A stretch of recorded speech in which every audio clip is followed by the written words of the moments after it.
بسم اللہ الرحمن الرحیم۔ السلام علیکم۔ امید ہے آپ سب خیریت سے ہوں گے۔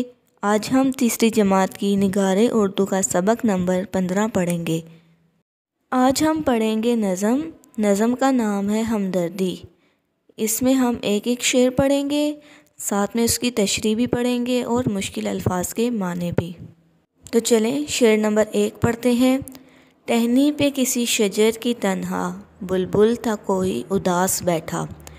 ٹہنی کا معنی ہے شاخ، شجر کا معنی ہے درخت، تنہا کا معنی ہے اکیلا، اداس کا معنی ہے غمگین۔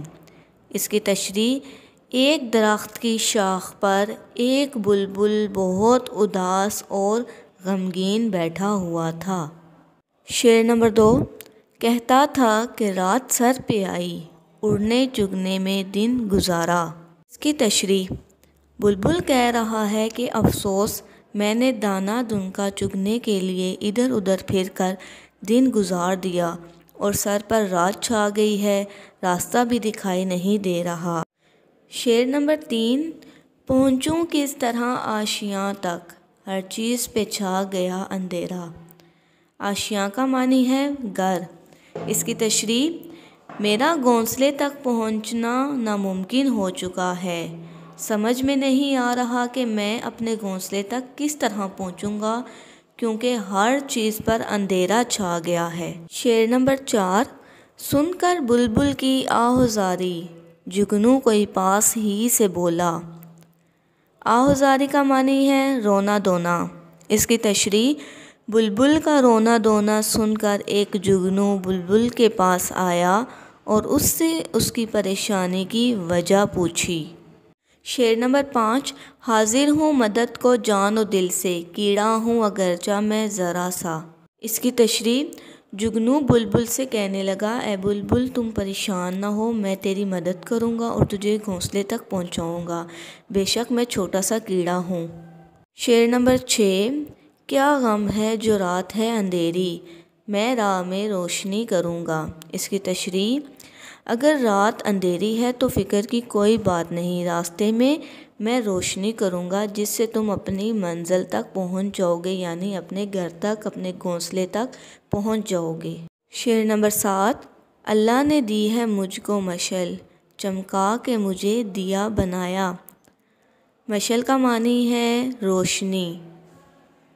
اس کی تشریح: اللہ تعالیٰ نے اجالا کرنے کے لیے مجھے روشنی عطا کی ہے اور مجھے چمکا کر دیا بنا دیا ہے، میں جدھر بھی جاتا ہوں روشنی میرے ساتھ چلتی ہے۔ شعر نمبر 8۔ ہیں لوگ وہی جہاں میں اچھے، آتے ہیں جو کام دوسروں کے۔ اس کی تشریح: اس دنیا میں وہی انسان تعریف کے قابل ہیں جو کسی کے دکھ درد بانٹتے ہیں اور دوسروں کے کام آتے ہیں۔ اس نظم کے شاعر کا نام علامہ محمد اقبال ہے۔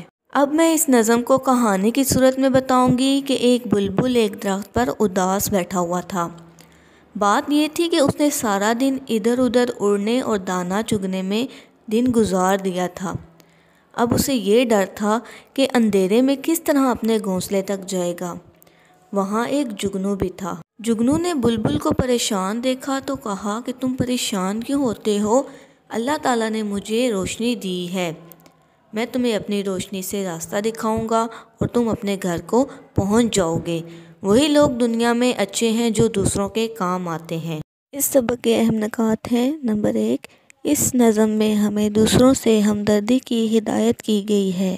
نمبر 2، کسی مخلوق کے چھوٹا یا بڑا ہونے سے کوئی فرق نہیں پڑتا، اللہ تعالیٰ کی بنائی ہوئی ہر چیز اپنی جگہ اہمیت رکھتی ہے۔ اب ہم اس سبق کی مشق کرتے ہیں۔ سب سے پہلے مشکل الفاظ کے معنی: شجر درخت، تنہا اکیلا، اداس غمگین، آشیاں گھر، آہوزاری رونا پیٹنا، راہ راستہ، مشعل روشنی کی جگہ یا چراغ دان۔ مشق کے سوالات کے جواب اپنی کاپی پر لکھیں۔ سوال نمبر 1 جواب لکھیں۔ الف، بلبل کس مشکل میں گرفتار تھا؟ جواب: رات ہو گئی تھی اڑنے چگنے میں دن گزر گیا، اندھیرے میں بلبل گھر جانے سے گھبرا رہا تھا۔ ب بلبل سارا دن کیا کرتا رہا؟ جواب: بلبل سارا دن ادھر ادھر اڑتا رہا اور دانا چگتا رہا۔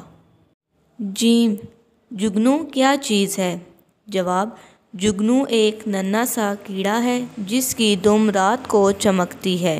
ڈ جگنو نے بلبل کے ساتھ کیا سلوک کیا؟ جواب: جگنو نے بلبل کو اپنی روشنی سے راہ دکھائی، وہ بلبل کے آگے اڑا اور اسے گھونسلے تک پہنچایا۔ ہ دنیا میں کون لوگ اچھے ہیں؟ جواب: دنیا میں وہ لوگ اچھے ہیں جو دوسروں کے کام آتے ہیں۔ سوال نمبر 2، ان الفاظ کو جملوں میں استعمال کریں۔ اداس: رفیق کی طبیعت ٹھیک نہیں، وہ گھر میں اداس بیٹھا ہے۔ رات: آج رات محفل میلاد ہے۔ روشنی: تیز روشنی میں مت پڑھو۔ لوگ: جلسے میں بہت لوگ جمع تھے۔ کام: کام کے وقت کام کرو، کھیل کے وقت کھیلو۔ اب ہم اس سبق کا ورک بک کریں گے۔ سوال نمبر 1، دیے گئے مصرعے مناسب الفاظ سے مکمل کریں۔ نمبر 1، ٹہنی پہ کسی ڈیش کی تنہا، شجر۔ نمبر 2، ہر چیز پہ ڈیش گیا اندھیرا، چھا۔ نمبر 3، پہنچوں کس طرح ڈیش تک، آشیاں۔ نمبر 4، میں راہ میں ڈیش کروں گا، روشنی۔ نمبر 5، اللہ نے دی ہے مجھ کو ڈیش، مشعل۔ سوال نمبر 2، مندرجہ ذیل الفاظ کو ان کے الٹ معنی والے الفاظ سے ملائیں۔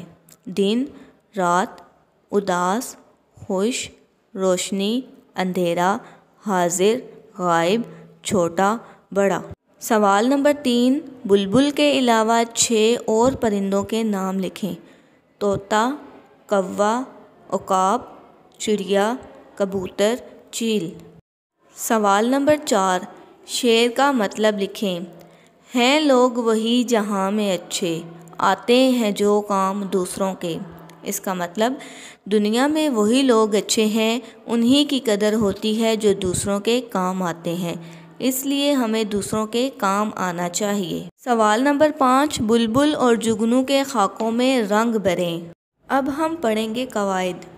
درج ذیل خالی جگہوں کو نہ اور نہیں سے پر کریں۔ نمبر 1، آپ اسے نہیں جانتے تو نہ صحیح۔ نمبر 2، اگر یہ کام تم نہیں کر سکتے تھے تو بتایا کیوں نہیں۔ نمبر 3، اس نے وعدہ کیا کہ آئندہ چھٹی نہیں کرے گا۔ نمبر 4، ممکن ہے وہ پشاور نہ گیا ہو۔ نمبر 5، مجھے اس بارے کچھ نہیں معلوم اور نہ ہی میں کچھ جاننا چاہتا ہوں۔ اب ہمارا سبق مکمل ہو گیا ہے۔ اپنا اور دوسروں کا خیال رکھیے گا۔ اللہ حافظ۔